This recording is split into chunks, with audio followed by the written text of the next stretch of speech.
નમસ્તે મિત્રો, જ્યારે પણ આપણે માનસિક સ્વાસ્થ્યની વાત કરીએ ત્યારે સૌથી પહેલાં શું યાદ આવે? આજે આપણે એક એવા વિષય પર વાત કરવાના છીએ જે હજારો વર્ષ જૂનો છે, પણ આજે એટલો જ, કદાચ એનાથી પણ વધારે પ્રસ્તુત છે. ચાલો, આજના આ સેશનમાં ભારતીય કાઉન્સેલિંગ અને પર્સનાલિટી ડેવલપમેન્ટના એકદમ સાયન્ટિફિક અને હોલિસ્ટિક અપ્રોચને ડીકોડ કરીએ. ખરેખર વિચારો, જ્યારે પણ તમે સાયકોલોજી કે કાઉન્સેલિંગ શબ્દ સાંભળો છો ત્યારે મગજમાં શું ઝબકે છે? કદાચ કોઈ વેસ્ટર્ન થેરપી કે વિદેશી કાઉન્સેલર, રાઈટ? પણ અહીં એક સરપ્રાઇઝ છે. હજારો વર્ષ પહેલાં જ આપણા ભારતીય ઋષિમુનિઓએ માઇન્ડ મેનેજમેન્ટ માટે એક જબરદસ્ત હોલિસ્ટિક અપ્રોચ આપી દીધો હતો, અને એ પણ એકદમ પ્રેક્ટિકલ. જો પશ્ચિમી મનોવિજ્ઞાન અને આપણી ભારતીય પદ્ધતિ વચ્ચે એક બહુ જ મોટો તફાવત છે. વેસ્ટર્ન સાયકોલોજી મોટે ભાગે તમારા વર્તન અને બ્રેઇન પેટર્ન પર જ ફોકસ કરે છે, જાણે કે માત્ર લક્ષણોનો ઉપરછલ્લો ઇલાજ. પણ ઇન્ડિયન સાયકોલોજી એ તો આત્મા, મન અને શરીરના ડીપ કનેક્શનને સમજે છે. એ સીધું માનવ અસ્તિત્વના મૂળ સુધી જાય છે. તો આજના આ વિશ્લેષણમાં આપણે આ 3 મુખ્ય બાબતો કવર કરીશું. પહેલું, ધ હોલિસ્ટિક ફાઉન્ડેશન. બીજું, 3 ગુણો. અને ત્રીજું, માઇન્ડ મેનેજમેન્ટ. તો ચાલો સૌથી પહેલા વિભાગથી શરૂઆત કરીએ. The holistic foundation. અહીં ભારતીય કાઉન્સેલિંગ માત્ર એવું નથી પૂછતું કે ભાઈ તમે કેમ સ્ટ્રેસમાં છો. એ તમારી આખી લાઇફસ્ટાઇલ જુએ છે. અને આનો બેઝ છે પંચકોશ. પંચકોશ એટલે આપણી અંદર રહેલા 5 સ્તરો અથવા આવરણો.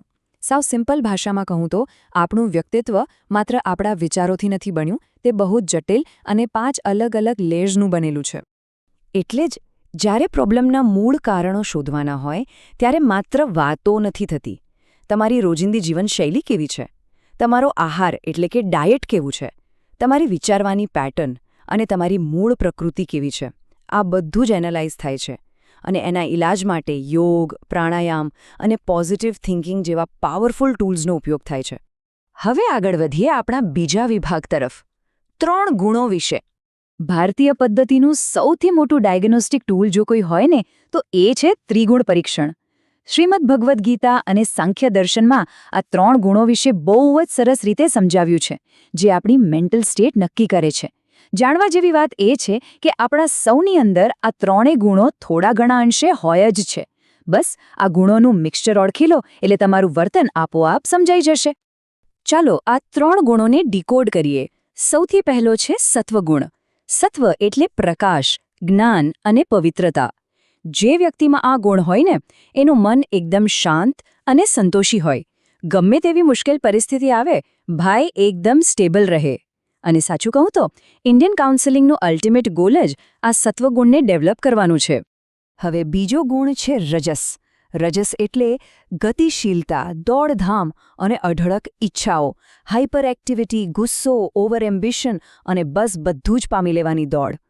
આજકાલ આપણે જે સ્ટ્રેસ ને એન્ઝાઇટીની મહામારી જોઈએ છીએ ને એ બીજું કંઈ નહીં પણ આ રજસ ગુણના અતિરેકનું જ સીધું પરિણામ છે.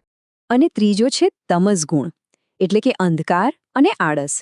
જ્યારે વ્યક્તિમાં અજ્ઞાન, પ્રમાદ, સતત નેગેટિવ વિચારો અને ડિપ્રેશન ઘર કરી જાય ત્યારે સમજવું કે તમસ વધી ગયો છે. આ તમસ ખરેખર મનને એકદમ ડાર્ક, નિષ્ક્રિય અને હતાશ સ્થિતિમાં જકડી રાખે છે, જાણે કે કોઈ ભારે સાંકળ. તો હવે સવાલ એ થાય કે આનું પ્રેક્ટિકલ સોલ્યુશન શું? એના માટે જોઈએ આપણો ત્રીજો વિભાગ, માઇન્ડ મેનેજમેન્ટ.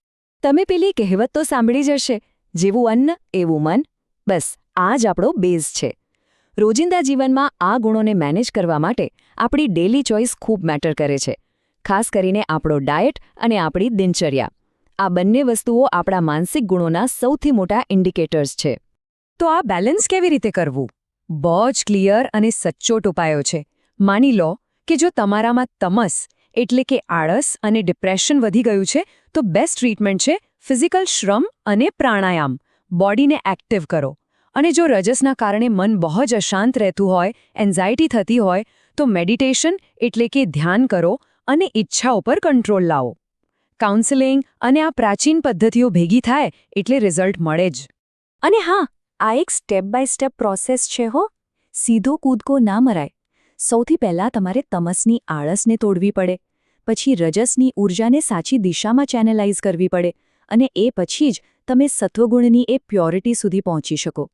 આ ખરેખર અંધકારમાંથી પ્રકાશ તરફ જવાની એક સુંદર યાત્રા છે. તો આખી વાતનો નિચોડ એ છે કે સાચું સ્વાસ્થ્ય માત્ર બહારથી નથી મળતું. એ ત્યારે જ મળે જ્યારે આપણે આપણા અહંકારને સાઈડમાં મૂકીએ, આપણી અંદરની તાકાતને ઓળખીએ અને આપણી આ અદ્ભુત ઇન્ડિયન નોલેજ ટ્રેડિશન પર પૂરો ભરોસો મૂકીએ. આપણી માનસિક મૂંઝવણોનો કાયમી ઉકેલ આ હોલિસ્ટિક સિસ્ટમમાં જ છે. તો આજના આ સેશનને પૂરું કરતા પહેલાં હું તમને એક વિચારવા જેવો પ્રશ્ન પૂછવા માંગુ છું. જરા જાતે જ એનાલાઇઝ કરો, અત્યારે તમારા મનમાં કયો ગુણ પ્રબળ છે, સત્વ, રજસ કે તમસ? આ ફ્રેમવર્કને તમારી પોતાની લાઈફમાં અપ્લાય કરી જુઓ. તમને ચોક્કસ નવી દિશા મળશે. વિચારતા રહેજો અને તમારી અંદરના સત્વગુણને જગાડતા રહેજો. જલ્દી જ મળીએ. ધન્યવાદ.